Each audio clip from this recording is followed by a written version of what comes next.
I have a bit of a dilemma with working on some stairs in a stairwell where I have to access some lights. Now, it's not something we can't overcome, and I'll show you how I went about doing that.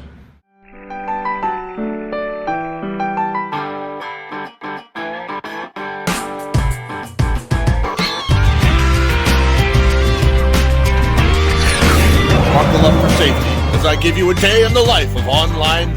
No, not online. I'm actually there. Facilities maintenance. What I'm doing here is making a platform that my stepladder will stand on. Now, if you make something like this, the size of it will depend on the footprint of your ladder. I measured my ladder to know what I needed for width and what I needed for length. And so I know my ladder will fit exactly on this platform, and this platform will sit stable on the stairs, allowing me to use my step ladder on the stairs. I could probably just get away with my sheet of plywood and a leg coming down the other side, but I want it to be a little safer than that. So what I'm doing is I'm attaching these strips to the ends and to the sides, just to make sure that the ladder can't accidentally slide off the side or the back or the front. I like the idea of gluing it, then it will be very strong, and I'll still use screws, but I'll only need to put maybe 4 of them across here, and I'll never have to worry about that kicking loose. You see, the thing is, when you're up on top of a ladder in an area that could otherwise be sketchy, you need to not have in the back of your brain, ooh, I hope that thing doesn't slip, or I hope that won't break. Everything needs to be secure so you can trust it. And if you're able to trust it, then you can concentrate on what you're doing. And I'm going up there to change a couple of light bulbs, but what happens if it's just not light bulbs? What happens if I'm actually doing electrical work and I have to replace the ballasts in the fixtures or something like that? I don't want to have to be worrying about my ladder slipping. It needs to be anchored and solid.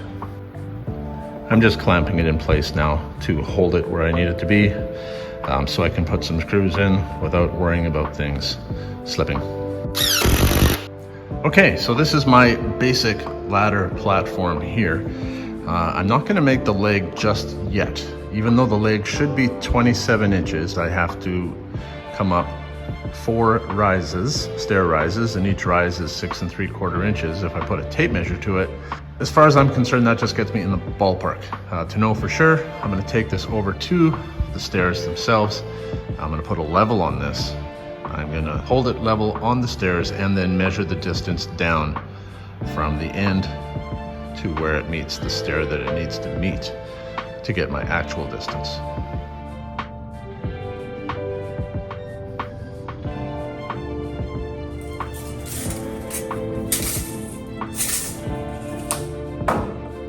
Now, I'm not quite sure how I'm going to do this yet. I want to build legs that can collapse, but at the same time also be super strong and with no chance of them buckling underneath the platform when it's in use.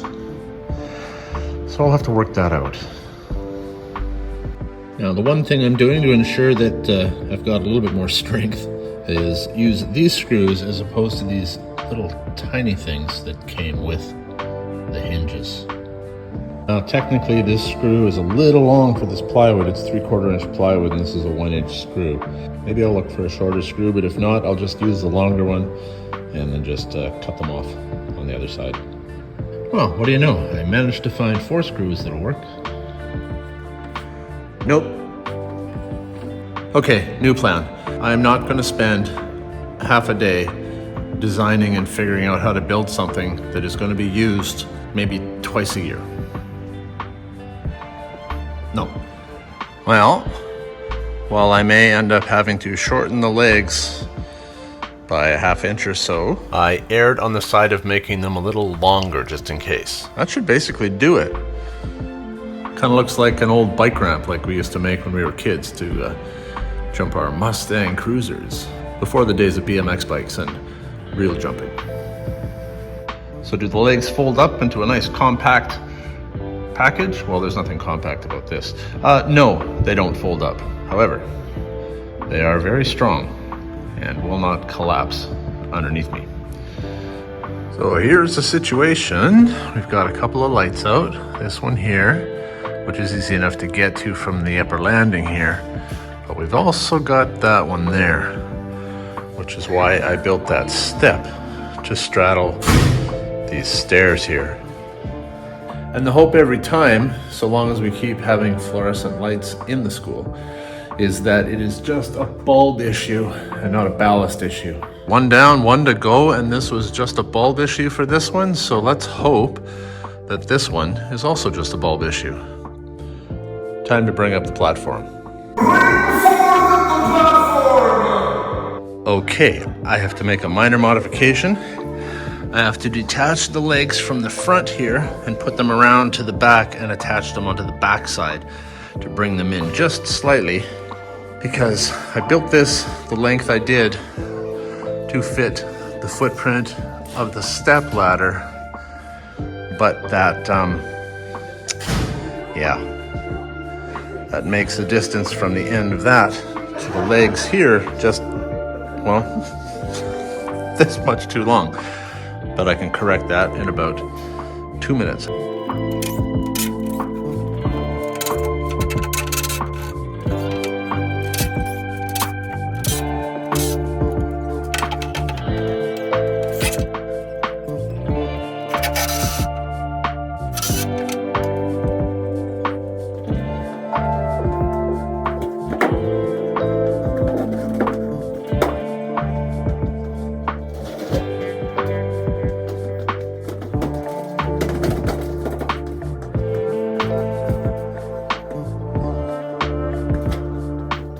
I found that I needed to move the platform back a step, because if I'm too far under the light, then I can't open the light cover without leaning backwards on the ladder too much, and I want to maintain my balance.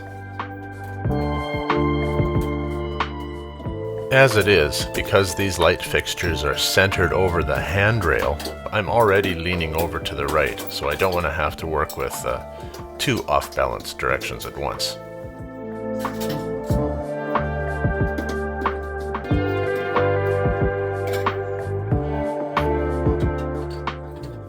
You might not be able to see it from the vantage point of where the camera is sitting, but when I went up higher on the ladder, I'm actually using the side of my head against the inside of the fixture as a third point of contact.